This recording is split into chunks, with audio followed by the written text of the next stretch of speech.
Hey folks, Brian with another Far Horizons update. I just got done with work, so I figured I'd take a break before getting back onto my annotated bibliography number 2. Okay, I missed some sessions.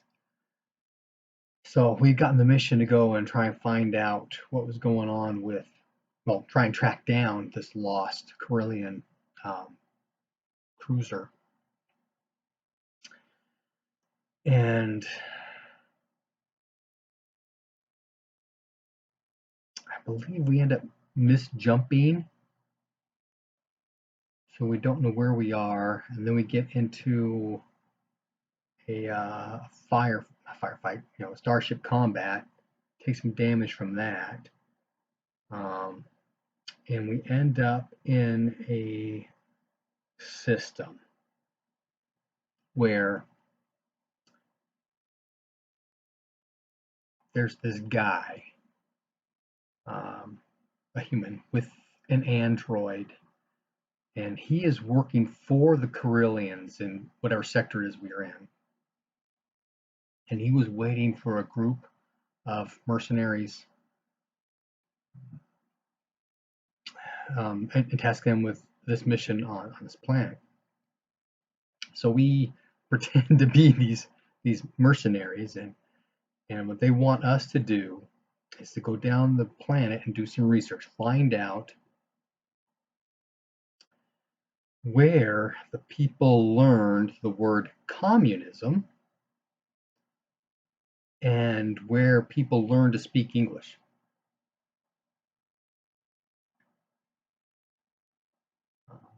Well, the locals here have only had light contact with the Corellians. The starport is just a blank piece of rock with a wall around it and barbed wire and towers. Our covers that we're going down is to do anthropological research.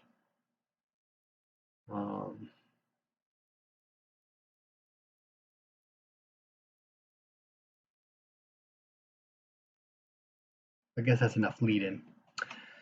Dylan's personal log. Okay, so we got down to Rodan, the capital here. The starport's just a blank rock, but there's walls, everything's encapsulated. And there's a limo there for us, and we get in, and it's got all the curtains drawn and windows blacked out and that kind of thing as we're driven through town. So we're not allowed to see anything. And we're taken to a hotel where we have access to the entire floor. Essentially, it's our suite. We're not allowed to go down and just mingle with other folks or anything. There are some very strict controls over people's access to stuff here. Because we're here to do anthropological research, we've got a point of contact. Her name is Robin. She works at the University of Rogan, which is the capital city here.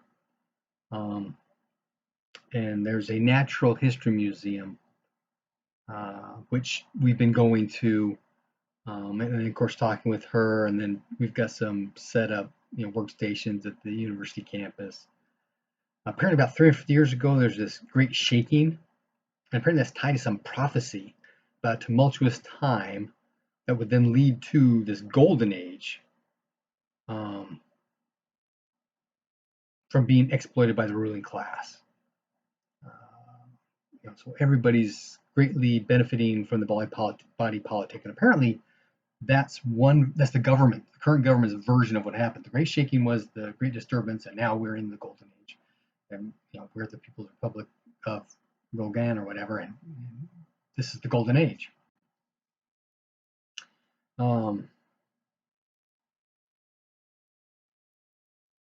Language that the people speak here is called Halkatane, and it is resident to this sector that we're in.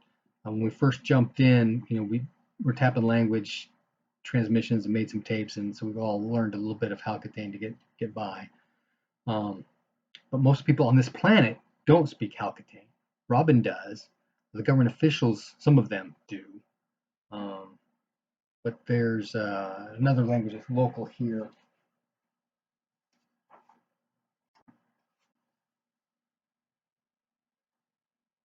I forgot what it's called, but there's a local language here that I am working with Robin managed to pick up eventually, so, some skill in that.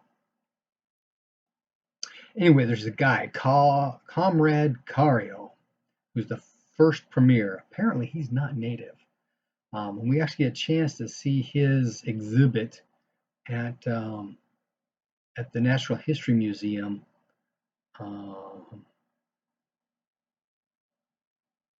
And we were able to get some hair follicles off of a comb that or a brush that was apparently used by him, so it's in the museum. And Balthazar does his doctor stuff on that. Apparently, these hair follicles have been irradiated with anti-radiation medicines. Yeah, it makes us wonder what may have been going on. But anyway, Comrade Robin at one point butchers her pronunciation of the word capitalist, and apparently that's a bad word here.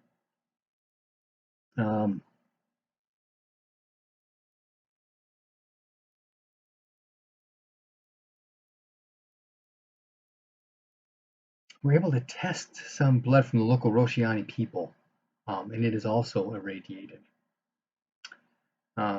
We find out the prophecy is built on certain pillars of information, one being the three shakings, and a lot of it ties back to this shaking that happened 350 years ago at 3 different locations on the globe. And that kind of split. Or were they? No, those shakings were at the various capitals of capitalist organizations or countries. We do get some recordings of the original prophecy. And as we're, messing around, looking around, we get Rex, checking in the network security, and he finds a security node, that's above the regular internet access kind of stuff. That seems similar to our scout ship, that kind of tech, which is well above the local tech level.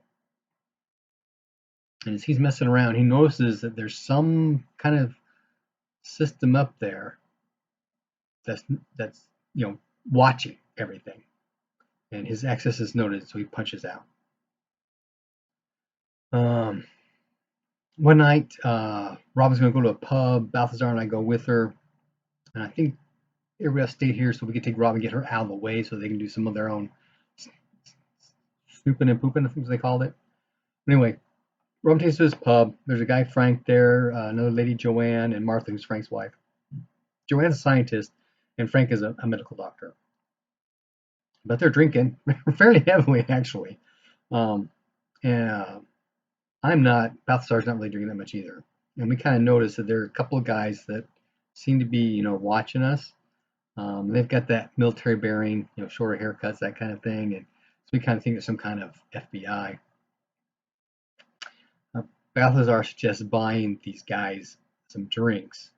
Robin looks really confused. Then she looks at these guys and just kind of gets a blank look on her face. Frank talks to Robin. He's getting concerned about things too. And then Robin tells us that there's this town that's outside of the metropolis, capital area, that is without supplies, and there's a hard winter coming, but they can't seem to get permission for the supplies to get out there. They've got the supplies. They're here in town. They're here in the capital.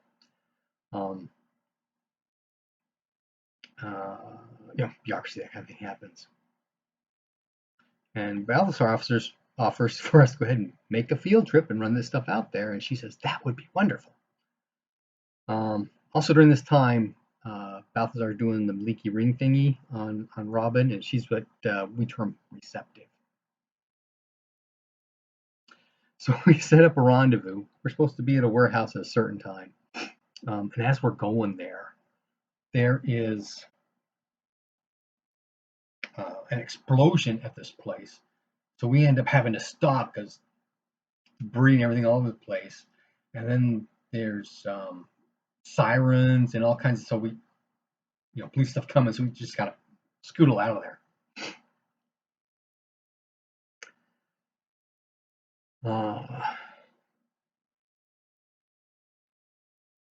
So we pull up to the warehouse. We notice a glint in the window of a van across the street from us.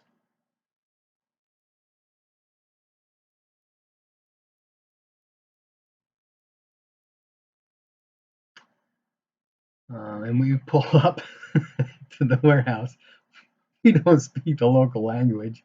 The local guys were really confused because expecting us earlier kind of thing or something. Eventually, kind of say, there's a truck. We're here. And so they load the truck up with a bunch of crates of stuff, and we take off, happy as clams, get out of town, and we're heading north and then west to get out to where this commune is, this village. And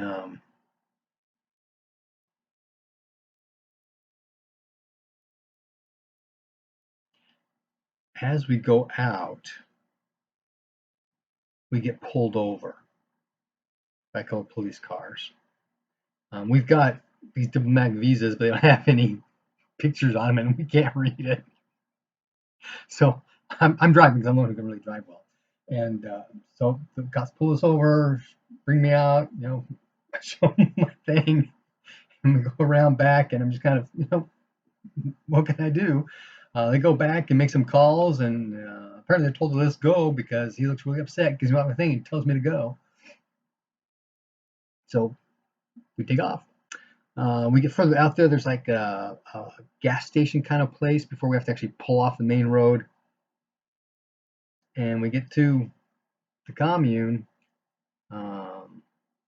Comrade Shivra is the one we're supposed to meet with.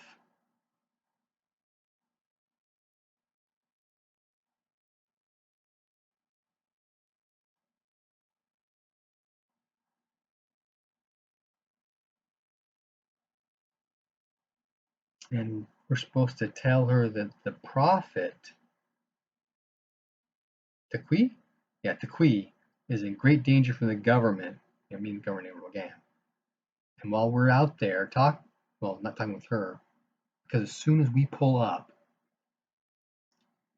guys come out of the main building with rifles leveled at us. Hey, we're just here to deliver stuff. When there is a nuke that goes off east towards where the capital is. Crazy times. Happy gaming, everyone.